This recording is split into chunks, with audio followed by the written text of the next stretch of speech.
All right, guys, welcome back to the show. And we have another episode number 6. And we're going to talk about two things today. We're going to talk about Dana White and the PewdiePie ban.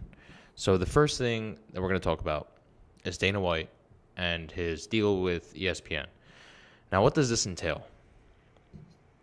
This actually gives Dana White a huge advantage when it comes to picking players. Wow, look at me. My knowledge. This actually gives Dana White a huge advantage when it comes to picking fighters because now he doesn't have to look for super fighters anymore. He doesn't need that $1 billion fight like he used to. See, what happened was Dana White loved that he had Conor and Ronda Rousey and John Jones for super fights because it made him a lot of money. But that's also something that was a negative too, and it came back to bite him because in that reign of super fights, it was probably amazing for Dana. But now that they're all kind of like falling down, John Jones with the whole steroid accusations and Ronda Rousey moving to WWE and Conor McGregor going through some stuff with Khabib right now on assaults and sexual misconduct and stuff like that, his three main super fighters have all disappeared. So what Dana White has to do now is find a way to make a lot of money with average fighters.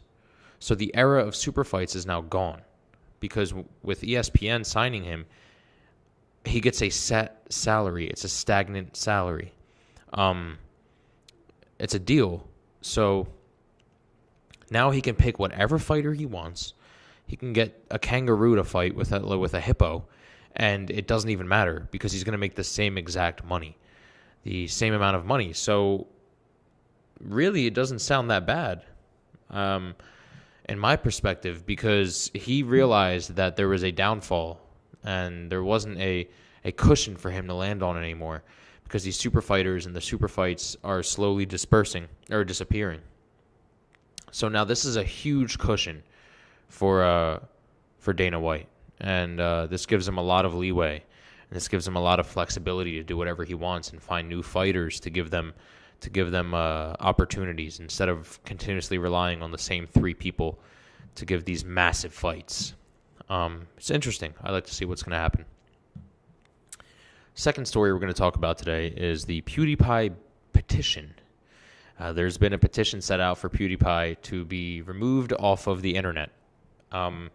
And so far, there's been a lot of people. There's about 70,000 signatures, which I think is absolutely insane. It's crazy to think that this many individuals want one guy off the face of the internet, all because of a few jokes.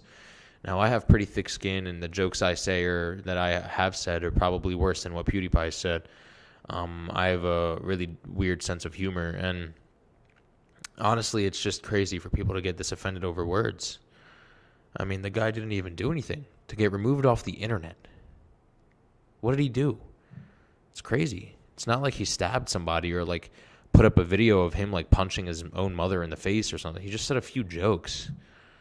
We all think that sometimes jokes get out of hand, but that doesn't mean he should get removed off of YouTube at all. I think that's absolutely I think that's such an extreme, irrational thought. And the 70,000 signatures that actually signed this petition are either uninformed and have listened to the wrong media outlet or are just that sensitive. And it's sad. It really is. That this guy is getting really ridiculed this much over a few jokes. And I find it crazy how they categorize his jokes with the whole group. So it's like you say one joke about something, now you're immediately with that group. I just find it crazy.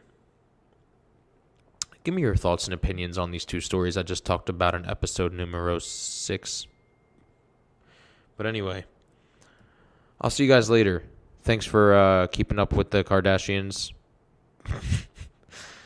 And stay tuned for episode number 7. Cool outro. We're going to have an intro and outro soon. All right. Peace, guys.